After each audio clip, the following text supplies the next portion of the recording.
Hello दोस्तों, आज group D first shift का एग्ज़ाम ख़त्म हो चुका है एंड एग्ज़ाम में किस तरह के सवाल आए, रीजनिंग कैसा था, मैथ्स कैसा था, जीके एंड साइंस, सभी सवालों पे बात करेंगे कि किस तरह के सवाल थे। क्वेश्चन मॉडरेट, इजी, ये कैसा क्वेश्चन था। तो ये वीडियो आपके लिए बहुत ही ज़्यादा बेनिफिशियल होने वाली है। ये वीडियो को देखकर जरूर जाए, अंत तक जरूर देखें। इसमें 30 सवाल हैं और क्वेश्चन हमारे पास आएंगे तो अगले वीडियो में मैं इसे ऐड कर दूंगा। तो लेट ना करते हुए चलिए स्टार्ट करते हैं। क्वेश्चन नंबर 1 क्या है? बेंगलुरु में आयोजित इंडियन एथलेटिक्स सीरीज 2026 में 8.15 मीटर की छलांग लगाकर पुरुषों की लंबी कूद स्पर्धा में किसने स्वर्ण पदक जीता? तो उत्तर मुरली श्रीशंकर ने।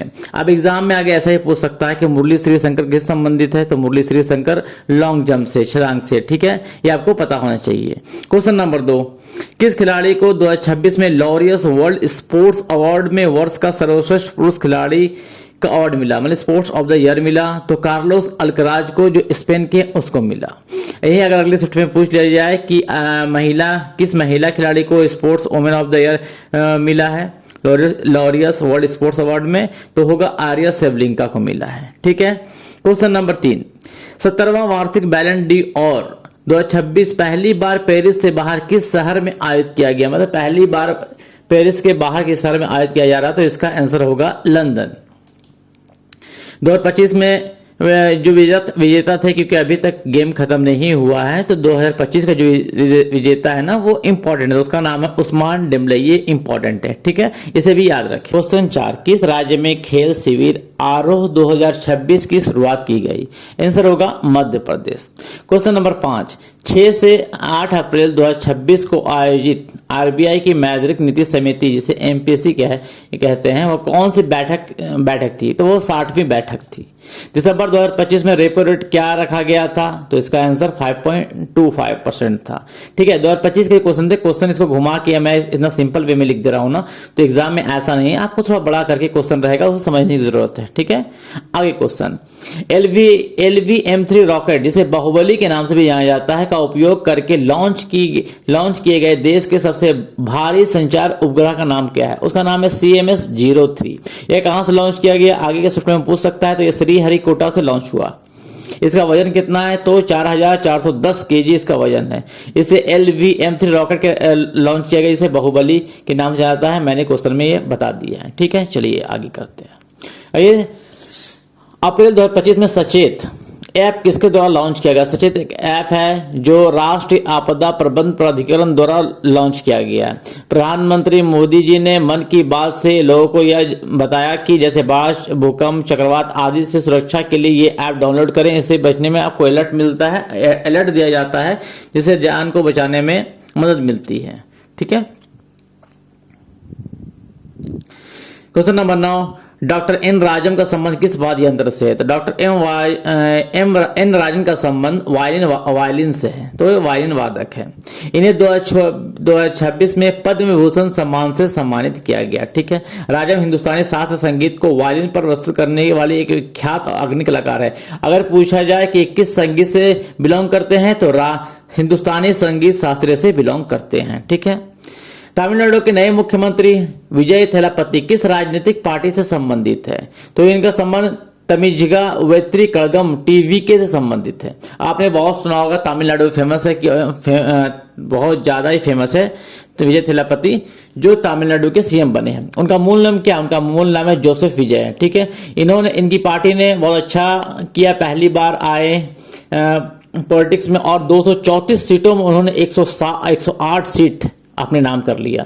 ये याद रखिएगा, हो सकता है कि आगे शिफ्ट में ये पूछा जाए। ठीक है ना, तो ये याद रखिएगा जरूर। ठीक है, चलिए आगे। प्रधानमंत्री नरेंद्र मोदी और फ्रांस के राष्ट्रपति इमैनुअल मैक्रोन के बीच द्विपक्षीय शिखर बैठक कहां आयोजित किया गया? तो ये मुंबई में किया गया। भारत और फ्रांस वर्ष 2026 को नवाचार वर्ष के रूप में मना रहे हैं। इस बैठक का मुख्य उद्देश्य क्या है? दो देशों के बीच तकनीकी और राजनीतिक साझेदारी को मजबूत करना है। तो आप ये भी याद रखें कि भारत और फ्रांस 2026 को किस वर्ष के रूप में मना रहे हैं? तो नवाचार वर्ष, ईयर ऑफ इनोवेशन के रूप में मना रहे हैं। ये चीज भी याद रखने की है कि आगे शिफ्ट में पूछ सकते हैं। क्वेश्चन नंबर 12, किस राज्य में मई 2026 में प्राकृतिक घटना जैसी आंधी, तूफान, बिजली गिरने से 111 लोगों की मौत हो गई थी? तो कौन था? आप लोगों ने न्यूज सुना था, यूपी इसका आंसर। ठीक है, क्वेश्चन नंबर 13, 2022-2023 में विश्व बैंक द्वारा जारी अत्यधिक गरीबी दर क्या था? जो 2022 और 23 पूछ लिया गया कि इस क्यों पूछा गया, क्योंकि बहुत अत्यधिक गरीबी उस टाइम ही था, अभी तक नहीं था, इसीलिए क्वेश्चन को पूछा गया। इसका था 5.3%। ठीक है। क्वेश्चन नंबर 14, प्रोजेक्ट सूर्य किसके द्वारा लॉन्च किया गया? तो ये इसरो के द्वारा लॉन्च किया गया है, भारतीय अंतरिक्ष अनुसंधान संगठन के द्वारा। मार्च 2026 में 98 ऑस्कर अवार्ड में सर्वश्रेष्ठ अंतर्राष्ट्रीय फीचर फिल्म के लिए किस भारतीय फिल्म को शॉर्टलिस्टेड किया गया? तो होम बाउंड एक भारतीय फिल्म है जिसे शॉर्टलिस्टेड किया गया, जिसके निर्देशक नीरज घेवान है। अमेरिका और ईरान के बीच संघर्ष के दौरान ईरान के किस जलडमरू स्ट्रेट को बंद करने की घोषणा की गई थी? ईरान ने यह घोषणा किया था कि इसे बंद कर देंगे। कौन है? आप लोगों ने सभी को न्यूज में सुना होगा, हार्मुज जलडमरू मध्य, स्ट्रेट ऑफ हार्मुज, जिसको बंद करने की धमकी ईरान दे रहा था। यदि किसी वस्तु की गतिज ऊर्जा, इस साइंस का क्वेश्चन है, यदि किसी वस्तु की गतिज ऊर्जा 40 जूल से बढ़कर 140 जूल हो जाती है तो वस्तु पर किया गया कुल कार्य क्या होगा? 100 जूल। कैसे? काइनेटिक एनर्जी, फाइनल इनिशियल दोनों को जब घटाते हैं तो वर्क निकल जाता है। तो क्या 140 से 40 गया तो 100 जूल बच गया। ठीक है। आकाश का रंग नीला दिखाई देने का मुख्य कारण क्या है? प्रकाश का प्रकीर्णन, scattering of light. Normal question है, आप सभी को पता होगा। वायुमंडल में मौजूद गैस और धूलकण सूर्य के प्रकाश में मौजूद नीले रंग को सबसे अधिक प्रकीर्णित करते हैं, मतलब फैलाते हैं। ठीक है। क्वेश्चन नंबर 19, एक इलेक्ट्रिक बल्ब की पावर 60 वाट है और वह 120 वोल्ट के स्रोत से जुड़ा हुआ है, तो करंट क्या है? आपको इसका फॉर्मूला पता है, सभी को पता होगा इसका फॉर्मूला। P बराबर V इंटू आई होता है, वोल्ट गुना करंट होता है। तो सिंपल यहाँ फॉर्मूला बैठा देंगे, है ना। जहां पर पावर है पावर बैठा देंगे, जहां पे वोल्टेज है वोल्टेज बैठा देंगे, करंट वहां से निकल जाएगा। ठीक है। चलिए आगे देखते हैं। क्वेश्चन नंबर 20, न्यूटन की गति का दूसरा नियम क्या कहता है? इसका क्वेश्चन घुमा के था, लेकिन आपको ये पता होना चाहिए तो आप आराम से वहां से निकाल सकते हैं। किसी वस्तु के संवेग में परिवर्तन की दर उस पर लगाए गए असंतुलित बल के अनुक्रमानुपाती होता है, डायरेक्ट प्रोपोर्शनल होता है। आपको ये पता रहना चाहिए। ये पता होने से आप एग्जाम में आसानी से इसका आंसर निकाल सकते हैं। तो कोई ऑब्जेक्टिव पढ़ने से काम नहीं चलेगा, आप डिस्क्रिप्टिव समझिए। जैसे मैंने ये बताया कि न्यूटन गति दर, तो आपको तीनों पढ़ना, न्यूटन का फर्स्ट, सेकेंड एंड थर्ड, तीनों नियम आपको पढ़ के जाना है, ताकि आने वाले शिफ्टों में वहां से सवाल पूछ सकता है। क्वेश्चन नंबर 21, ध्वनि की गति सबसे ज्यादा किस माध्यम में होती है? ठोस में। अब इसमें आपको पूछना चाहिए सबसे कम किस में, इसलिए मैंने लिख दिया है ध्वनि सबसे कम नहीं कर सकती वैक्यूम में, इस्पात में या एल्युमिनियम में, ठोस पदार्थों में इसकी गति सर्वाधिक होती है। वैक्यूम में गति कर ही नहीं सकता है आपका ध्वनि, ये आपको पता होना चाहिए, है ना। ऐसे छोटे सवाल एग्जाम में पूछ लेते हैं, लेकिन बहुत सारे स्टूडेंट इसमें कंफ्यूज हो जाते हैं। क्वेश्चन नंबर 22, द्रव्यमान संरक्षण का नियम किस वैज्ञानिक ने दिया था? तो एंटनी लेवेज़ियर ने दिया था।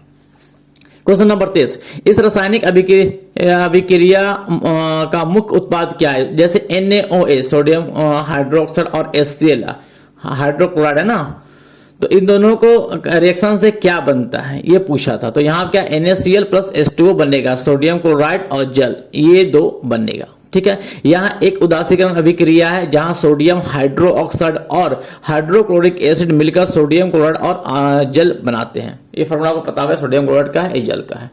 क्वेश्चन नंबर 24, न्यूरॉन का कौन सा भाग सूचनाओं को प्राप्त करने के लिए जिम्मेदार होता है? इसका डेंड्राइट। आंसर क्या है?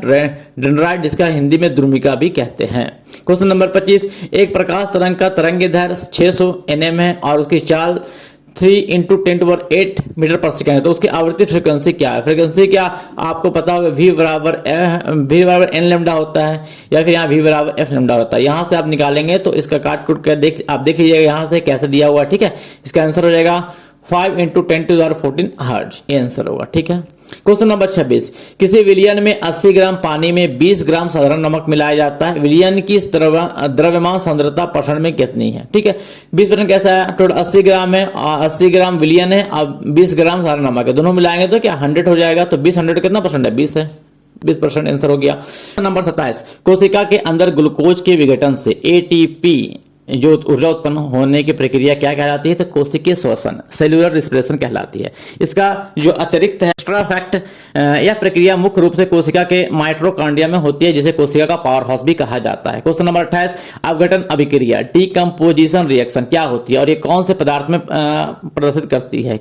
कौन से पदार्थ से प्रदर्शित करती है? ऐसी अभिक्रियाएं जिनमें एक एकल अभिक्रिया टूटकर दो या दो से अधिक सरल उत्पाद बनाता है उसे ही अपघटन अभिक्रिया डिकम्पोजिशन रिएक्शन कहते हैं। देखिए ये सवाल ऐसा नहीं था कि इसे पूछा गया था कि क्या होता है, इससे एक रिलेटेड क्वेश्चन था जिसमें आप अगर इसको आपको ये पता हो इसका डेफिनेशन पता होता तो और ये आपको इसके एक्स्ट्रा फैक्ट पता होता तो आप इस सवाल का आंसर एग्जाम में दे के आते। तो मैं ऐसा नहीं कि मैं डायरेक्ट हूबहू क्वेश्चन आपको बता रहा हूं, उससे रिलेटेड जो क्वेश्चन आ रहे हैं वो अगर आपको पता होगा ना तो आप उससे आंसर निकाल के एग्जाम में मार सकते हैं। उदाहरण के लिए कैल्शियम कार्बोनेट CaCO3 को गर्म करने पर कैल्शियम ऑक्साइड और कार्बन डाइऑक्साइड में टूट जाता है। जैसे ये रिएक्शन दे दिया होता तो आप यहां निकलता तो ये दिया होगा, तो कुछ भी मतलब डिकम्पोजिशन रिएक्शन से कुछ सवाल थे जो मैंने इसको पूरा डिटेल्स यहां मेंशन कर दिया। ठीक है, चलिए आगे चलते हैं। क्वेश्चन 29, फूड चैन खाद्य श्रृंखला इसे कहते हैं। प्राथमिक उपभोक्ता प्राइमरी कंज्यूमर कौन होता है? शाकाहारी जीव, जिसे इंग्लिश में हर्बीवोरस कहते हैं।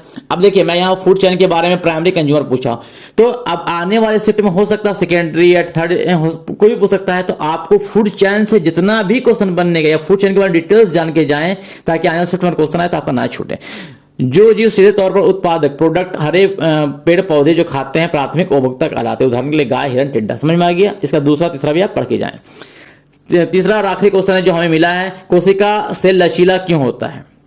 तो कोशिका सेल लचीला क्यों होता है या सेल मेम्ब्रेन या प्लाज्मा मेम्ब्रेन के कारण होता है? इसमें डायरेक्ट ऐसा क्वेश्चन था कि क्यों होता है, तो प्लाज्मा मेम्ब्रेन या सेल मेम्ब्रेन के कारण होता है। कोशिका झिल्ली मुख्य रूप से लिपिड और प्रोटीन की बनी होती है जो इसे लचीलापन प्रदान करता है। इसी लचीलेपन के कारण अमीबा जैसे जीव एंडोसाइटोसिस प्रक्रिया द्वारा अपना भोजन ग्रहण करते हैं। तो आप पूछ सकता है कि लचीला प्रोटीन से बनी होती किसकी बनी होती है? आप पूछ दिया, मान लो कोशिका झिल्ली में किसकी बनी होती है? लिपिड और प्रोटीन की बनी होती है। ठीक है ना, तो इस सब चीज आपको पता होना चाहिए।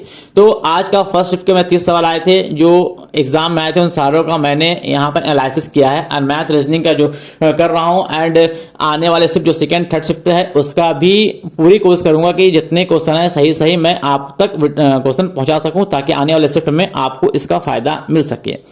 तो उसके लिए प्लीज मेरे चैनल को लाइक शेयर एंड सब्सक्राइब कर जरूर रखें। सब्सक्राइब करके बेल आइकॉन दबा के रखें ताकि मैं जब भी वीडियो अपलोड करूं आप तक डायरेक्ट जल्दी से पहुंच जाए ताकि आपका इसका बेनिफिट उठा सके।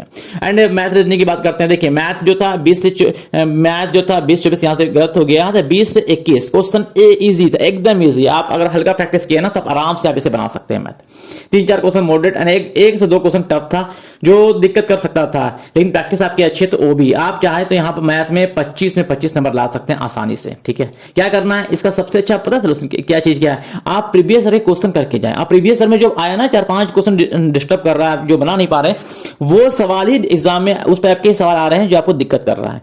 मैंने अपलोड किया और भी आने वाले टाइम में अपलोड कर दूंगा, तो उसे देख के जरूर जाएं। मेरे चैनल पे वीडियो लिस्ट में है, आप उसे देख सकते हैं। मैं से किसी क्वेश्चन आया था इनकम एंड एक्सपेंडिचर से सवाल 2 आए थे, कंपाउंड इंटरेस्ट से और सिंपल इंटरेस्ट सवाल आए हुए थे, परसेंटेज से 2 सवाल आया था, मीन एंड मीडियन मूड में जो रिलेशनशिप ये पूछा था इससे सवाल आए हुए थे, DI सवाल आया हुआ था, ट्रिगोनोमेट्री इससे सवाल इजी एकदम सवाल आए हुए थे। 2-3 हमारे जो स्टूडेंट थे उसने कहा था कि 3 सवाल आए थे सर, तो ट्रिग्नो का वेटेज ज्यादा था तो देखिए जाए, लेकिन इजी है। बेसिक अगर आपको पता है तो आराम से इसे आप सॉल्व कर सकते हैं। त्रिज्या खंड निकालने का एक सवाल था, सिंप्लीफिकेशन का 2 सवाल था, एवरेज का 2 सवाल था, प्रॉफिट एंड लॉस से 1 सवाल था। ठीक है, तो आपको बता दिया profit and loss SI and CI से भी सवाल थे। तो ये सारे सवाल आए हुए थे। और इन फोर्थ प्रोपोर्शन का कहा जाता ना, जैसे X अनुपात Y समानुपात Y अनुपात Z, ये है ना फोर्थ प्रोपोर्शन। इसको बस ये याद रखिए आप, इससे एक सवाल आपका पक्का है कि 1 से 2 सवाल आपका बन जाएगा। तो कुछ ऐसे छोटे छोटे फॉर्मूला है जो आप याद रखना बहुत जरूरी है। मैं एक वीडियो अपलोड कर दूंगा कल तक, जिसमें सारे फॉर्मूला दिया रहेगा जिससे आपको बहुत ज्यादा बेनिफिट करेगा। ठीक है, रीजनिंग में क्या था? रीजनिंग बहुत इजी था। रीजनिंग आप 30 में 30 ला सकते हैं, कुछ भी नहीं। थोड़ा सा सिटिंग अरेंजमेंट दिक्कत कर रहा था, वो आप आराम से बना सकते हैं। थोड़ा सा मन को शांत करके रिलैक्स करके बनाएंगे तो आपका आराम से रीजनिंग में 30 में 30 ला सकते हैं। सिटिंग अरेंजमेंट तो अच्छा देख के जाएं, ये थोड़ा दिक्कत कर रहा है। बाकी ब्लड रिडक्शन रैंकिंग एकदम इजी है, कोई दिक्कत नहीं आनी चाहिए आपको। जहां तक अगर आपने प्रैक्टिस किया है, सिलोजिज्म थोड़ा देख के जाएं, इसमें कॉन्सेप्ट समझ के जाएं। बाकी आपका रीजनिंग में 30 में 30 आना ही चाहिए एंड मैक्सिमम स्टूडेंट का 30 में 30 आएगा ही। रीजनिंग मैथ में हो सकता है कोई एक दो नंबर आगे पीछे हो सकता है, पर मैं रीजनिंग में आप 30 में 30 ला सकते हैं। चलिए दोस्तों, आज का फुल रिव्यू ऐसा था कि जीके इजी टू मॉडरेट था, बहुत सारे क्वेश्चन बहुत इजी थे और बहुत सारे कुछ टफ भी थे। तो आज लेवल अगर आपने 80 ने 85 बोल सकता हूँ, 85 टू 90 आपने अटेंड किया है और आपकी एक्यूरेसी 90 की है, तो आप मान के चलो आपका आपने बहुत अच्छा एग्जाम दिया, ठीक है, क्योंकि अभी आने वाले टाइम में कंपटीशन बढ़ता ही रहेगा। तो चलिए ठीक है, ये सब बातें बाद में होगी। तो आगे की अपडेट पाने के लिए एंड जीके मैथ रीजनिंग के एनालिसिस पाने के लिए मेरे चैनल को सब्सक्राइब करते जाएं एंड दोस्तों के साथ शेयर जरूर करें। तो मिलते हैं अगले वीडियो में अच्छे पूरे एनालिसिस के साथ। जय हिंद।